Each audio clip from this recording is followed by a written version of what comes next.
Começando mais um programa Ico Thomas Show.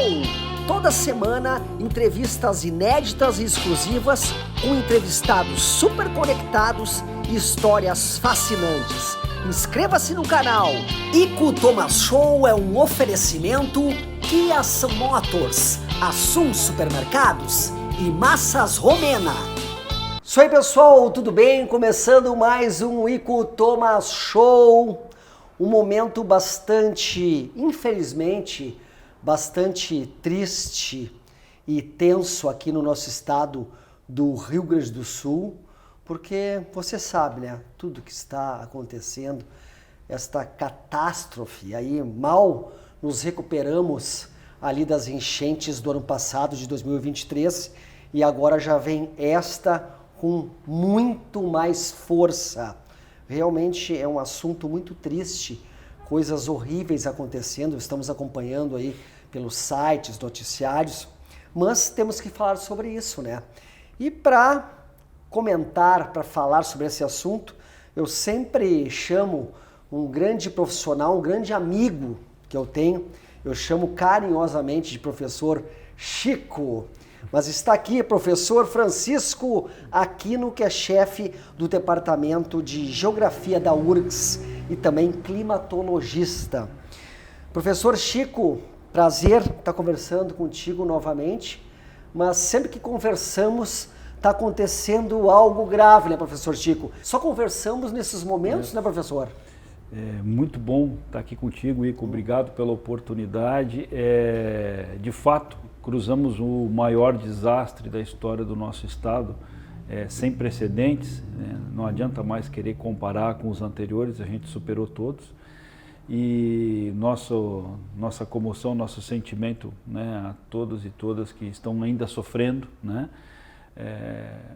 De antemão agradecer todo o empenho e esforços, né, nos resgates, no acolhimento de quem está vindo de outro estado, né, e ao mesmo tempo usar a oportunidade, né, do teu programa, do teu show, né, para a gente falar sobre mudanças do clima, sobre desastres, porque eu tenho um desafio da universidade, né, do Departamento de Geografia, que é enorme, que é esclarecer e aumentar a percepção de risco da sociedade. Então é isso que a gente precisa mais do que nunca, mesmo estando ainda com o desastre em curso no estado e em especial Porto Alegre e região metropolitana. Eu ia dizer, o desastre ainda está em curso e a gente nota que ele veio bem mais forte, maior que 2023, né? Por que isso está acontecendo, professor? Bom, essencialmente, o planeta está mais quente, né? Então os oceanos estão quentes, a atmosfera está quente e isso acelera os eventos e os fenômenos meteorológicos, né?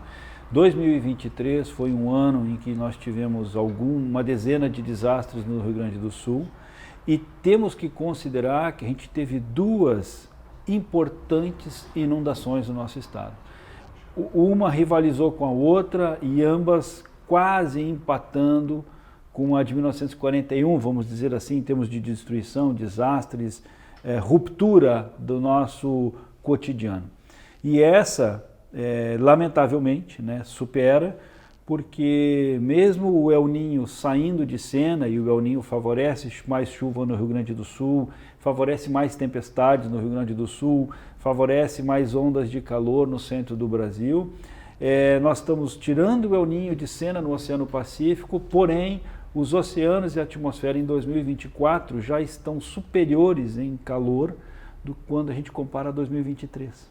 Então, se 2023 foi o ano mais quente do último século, 2024 já desponta querendo buscar primeiro, segundo ou quinto lugar, e isso, obviamente, né, na atmosfera, e a nossa atmosfera é aquecida da superfície para cima, forma nebulosidade, convecção, tempestade, ela está acelerada. Então, essa combinação está garantindo, já no início do programa, te dizer que em 2040, 2050, esses fenômenos estarão presentes, mais intensos e mais frequentes. A gente nota, não sei se é a palavra certa, mas uma violência assim, maior do que tudo que está acontecendo, porque, claro, está ainda no decurso, né? E a gente fica muito assustado com tudo que a gente vê, a gravidade, os rios subindo, as pessoas desaparecidas, mais mortos. Realmente é muito preocupante, né? Ico, você tocou em algo extremamente importante, que é um desafio no planeta, para quem trabalha com mudança do clima, desastres, e a tentativa de mitigar isso e pensar uma resiliência para frente, né?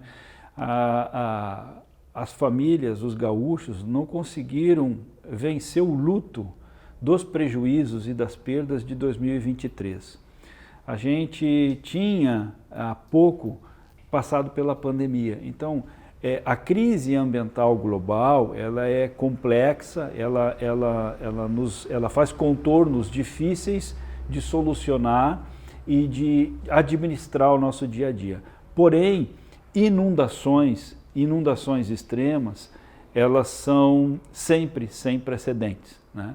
Portanto, choveu mais de 700 milímetros no nosso estado em 4, 5 dias, isso é mais de 1/3 da chuva de um ano inteiro.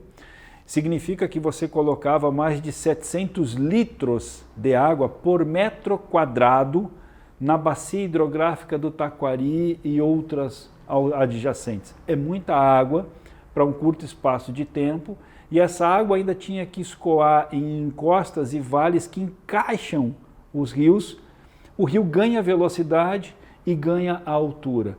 Taquari, batemos o recorde conhecido, foi 33 metros, né? Aquela região de Lajeado, o rio Taquari, etc. Então, nós superamos em mais de 3 metros o absurdo que a gente viveu em 2023, em novembro de 23, e esse volume de água com essa velocidade, ele leva tudo que está pela frente. Então, é o que o agricultor plantou, é o gado que ele cria, é a história de casas, vidas, rodovias, pontes, escola, supermercado, o comércio de modo geral. Então a gente tem um prejuízo social, cultural e econômico que é quase que inimaginável de mensurar. Adiciono isso, Ico, o Vale do Taquari perdeu em muitas localidades tudo 2 vezes em 2023. E 5, 7 meses depois, 2024, volta com uma inundação mais intensa. Como eu disse no início, a atmosfera no Rio Grande do Sul, ela consegue buscar a umidade da Amazônia, então a gente vem com umidade abastecida do Atlântico e da Amazônia, são rios voadores a 1.500 metros de altura, que trazem essa umidade para alimentar as nuvens de tempestade. E o que você precisa para disparar tempestades no Rio Grande do Sul? Nossos bisavós já sabiam. A aproximação de uma frente fria, calor e umidade, você tem a nebulosidade crescendo e a chuva forte vem. Então, a onda de calor que está no centro do Brasil nesse momento, é a 4ª onda de calor, ela é atípica, ela é anômala. Nós passamos nos últimos dias batendo recordes consecutivos de temperatura para maio em São Paulo e em outras regiões. Então, esse calor, essa região bloqueia a passagem das frentes frias e localiza sobre nós as áreas de baixa pressão, como os ciclones tropicais. Então, canaliza a umidade da Amazônia, favorece as tempestades e, por último, Ico, os ventos em altitude, aqueles ventos que geram turbulências quando a gente está cruzando Santa Catarina, Rio Grande do Sul e etc., quando a gente está de avião a 14 mil metros de altura, esses ventos estão muito mais fortes e extremamente concentrados sobre o Rio Grande do Sul. Então, em altitude, eles localizam as nuvens sobre o Rio Grande do Sul e condicionam as nuvens ficarem se desenvolvendo. Então, a nuvem mais extrema, ela era recarregada com umidade e voltava a coexistir com 2, 3 dezenas de nuvens no seu entorno. Teve alguns momentos que eu medi mais de 200 mil quilômetros quadrados de área de tempestade atuando sobre o nosso estado entre o dia 30 de abril e o dia 3 agora de maio. Então é muita chuva e a inundação, e essa água toda escoou com muita destruição. E nesse momento, essa água inteira acumula no Guaíba, né? Então o Guaíba meio que freia e o processo de inundação segue elevado sobre a nossa cidade. Me preocupa muito a frequência com que esses desastres estão acontecendo, né? Ano passado, em 2023, em setembro, se não me engano, em novembro, Isso. Agora novamente. Eu sei que pode, claro, são cíclicos, mas a mão do homem dá uma acelerada nisso tudo, né, professor? Sem dúvida. Eu já recebi relatos, informes técnicos internacionais nos últimos 2 dias, em que a gente chama de atribuição de evento extremo à mudança climática. Quer dizer, a gente quer dizer se esse evento extremo ele está no ciclo natural ou se ele é causado pela mudança do clima com a pegada humana. E, de fato, ele está na pegada humana. O planeta e os oceanos mais quentes, eles não são explicados por variabilidade natural. Quando a gente lembra da enchente de 1941, e aí tem um desafio enorme, porque boa parte da geração que está ativa hoje nasceu muito depois de 41, e muitas pessoas que passaram pela enchente de 41 já não estão mais aqui.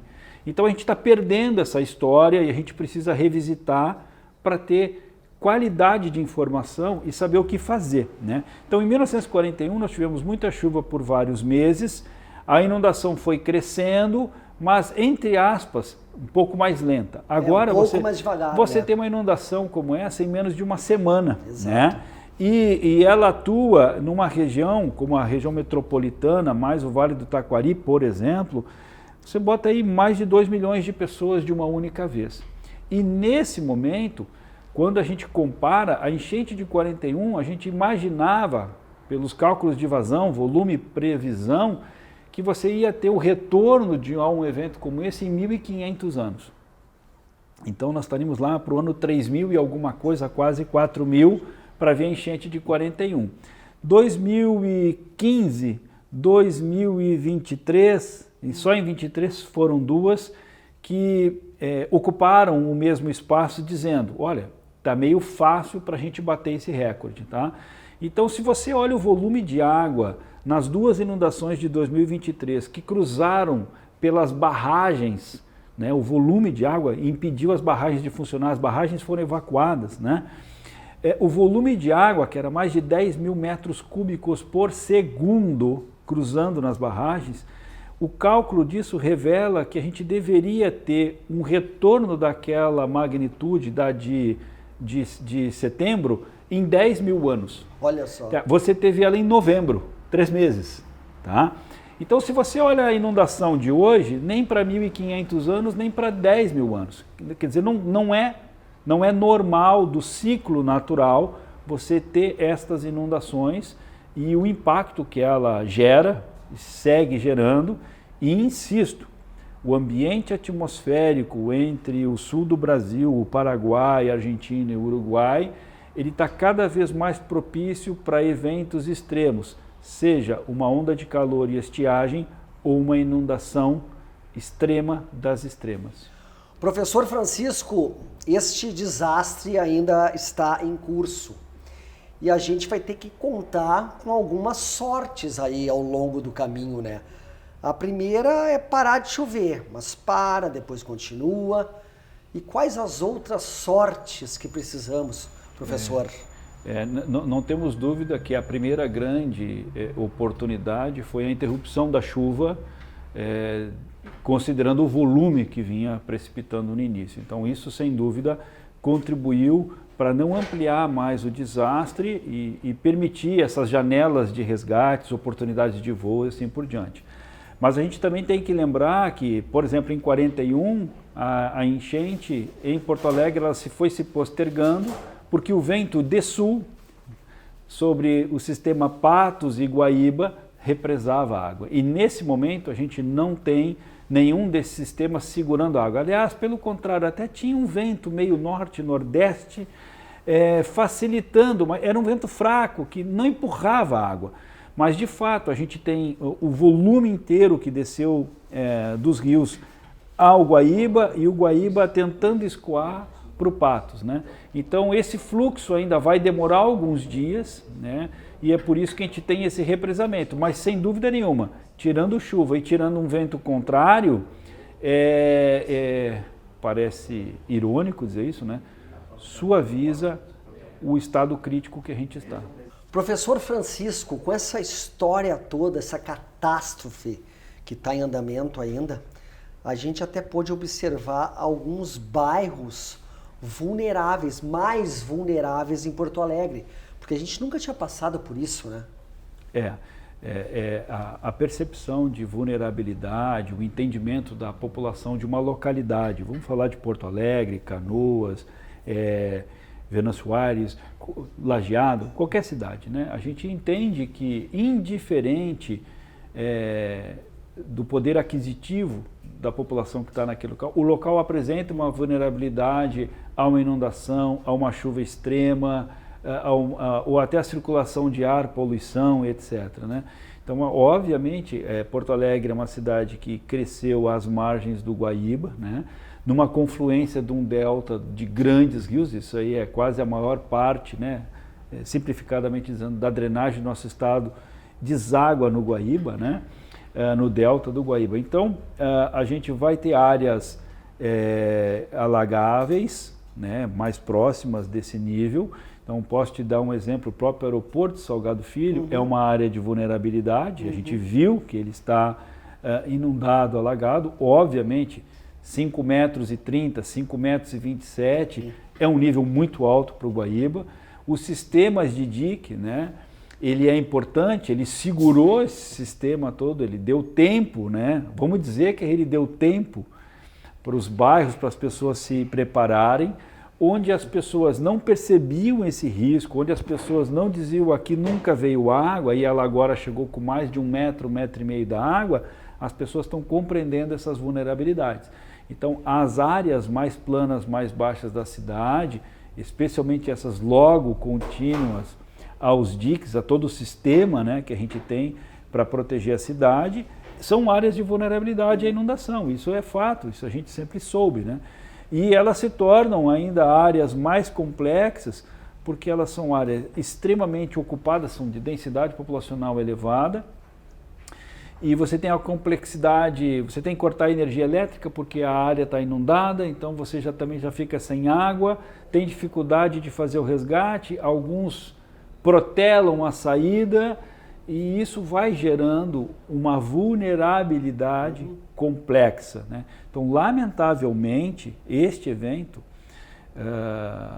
ele jogou, né, graus de dificuldade, complexidade para milhares, centenas de milhares de pessoas da região metropolitana, de uma forma em que, quando você inicia a operação de uma forma, você percebe que ela já tem que ser alterada de um outro sentido para seguir buscando eficiência, né? Isso tudo aliado também com a nossa falta de preparo, não somos acostumados com isso.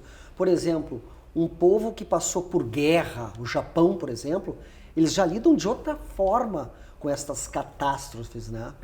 Isso é importante. A gente tem, é natural da humanidade, das sociedades, perder a história, né? Então, história de áreas inundáveis, história de regiões mais suscetíveis a deslizamento, etc. Então, à medida em que passam 10, 15, 20 anos, a gente coloca isso para o esquecimento e, culturalmente, a gente tem que cuidar para que isso não aconteça, né?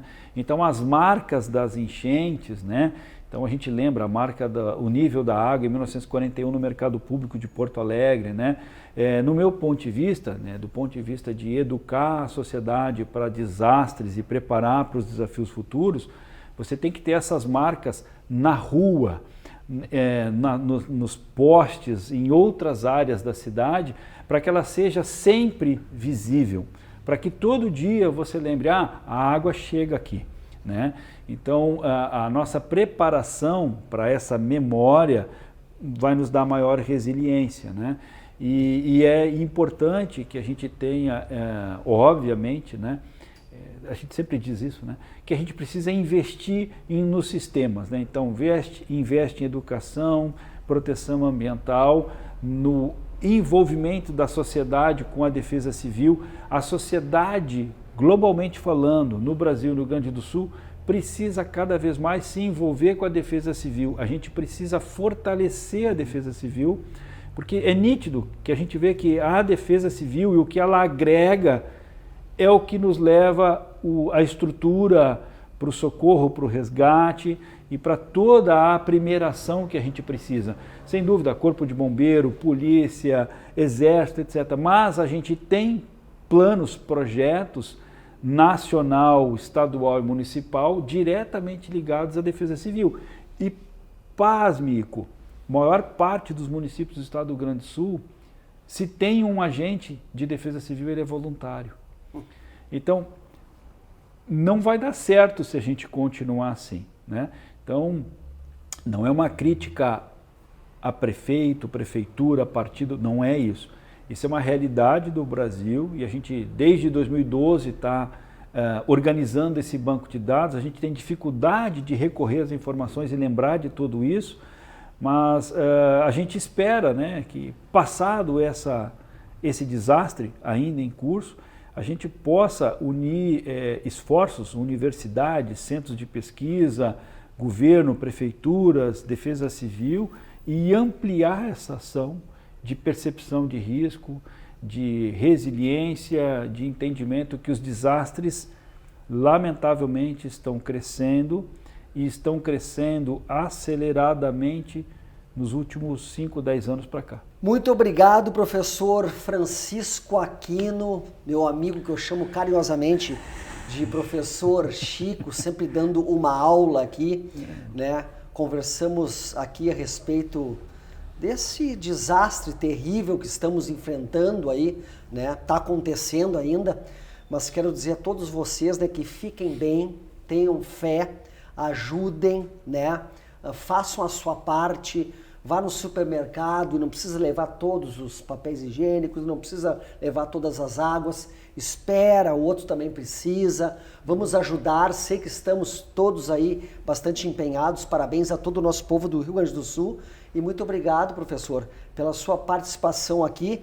Quero agradecer também muito ao meu querido amigo Márcio, olha aqui, ó, da Art of Life Barbearia, que abriu agora há pouco tempo aqui na Lucas de Oliveira, mas tem outra na Protásio Alves. O Márcio nos recebeu aqui no estabelecimento dele, então quero agradecer muito o carinho, né? Já que o programa Ico Thomas Show, gravamos lá no Araújo Viana, que também estava com água, pessoal. Então, realmente não está nada fácil, não acabou ainda. Espero que todos fiquem bem e logo, logo possamos voltar ao normal, posso dizer assim, mas que também possamos aprender alguma coisa com isso, né, professor? Devemos, né? Ico, obrigado pela oportunidade, nosso grande abraço para todo o povo gaúcho, né? Muito obrigado para quem está aí no voluntariado, nos resgates, no apoio às famílias, nas escolas, nos clubes, nas prefeituras. Muita gente veio de outros estados, né? Tem gente na estrada vindo para cá, donativos, etc. Então isso fortalece, né, a sociedade, fortalece a nossa crença de que a gente pode fazer mais e bem melhor e socialmente corretamente, né? Grande professor, muito obrigado. Voltamos na semana que vem com mais um Ico Thomas Show. Até mais, juízo e se cuidem.